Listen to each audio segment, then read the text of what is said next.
د رشتې دپاره ډیره زیاته زبردست او بهترینه وظیفه ده.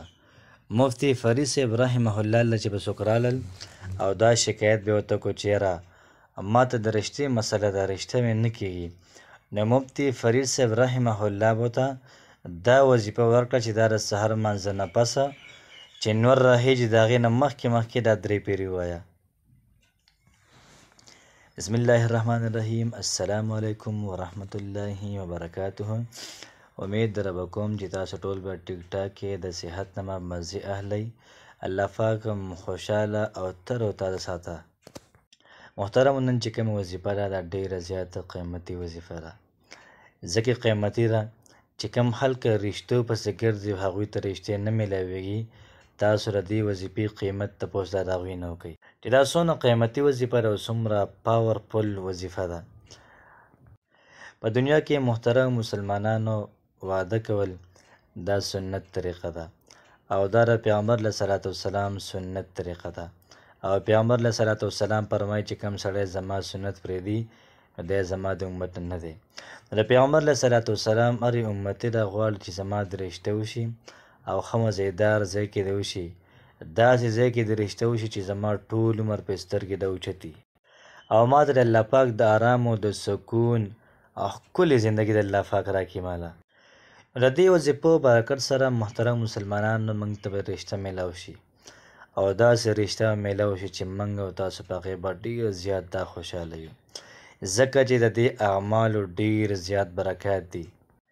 نو که د دې په برکت باندې د چا رشته وشي نو انشاءالله العزیز ټول ژوند به دا په سکون په اطمینان په خوشحالو کې تېرېږي.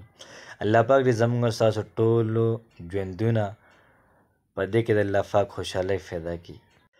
نن ما ستاسو لپاره کومه وظیفه راوړې ده ډېره زیاته بهترینه وظیفه ده او بهترینه به ولې نه چې مفتي فرید صاحب رحمه الله دا د هغه د خولې مبارکه ډېره زبردسته وظیفه ده. مفتي صاحب رحمه الله چې به څوک رالل او دا به ورته چوي چې یاره زما رشته نه کېږي یا زما کاروبار خراب دی یا ما ته دا پریشاني ده، نو مفتي صاحب رحمه الله به دا وفرمایل چې کله ته سهار لمونځ وکړې د هغې نه بعد به 3 پیرې سورت الرحمن ووایې، انشاءالله العزیز په داسې ځای کې به الله پاک تعالی رشته درکړي چې ستا به وهم و ګمان هملته کې نه وي. په داسې ځای کې به تا ته رشته میلاو شي چې ته په هغې باندې ټول عمر کې دا خوشحاله یې، ټول عمر په هغې باندې خوشحاله یې، دعاګانې یې بیا کوې.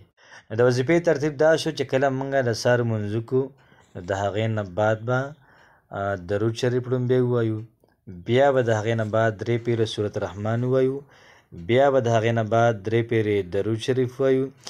انشاءالله العزیز الله پاک به زموږ او ستاسو دا ټول کارونه دا به سم کړي.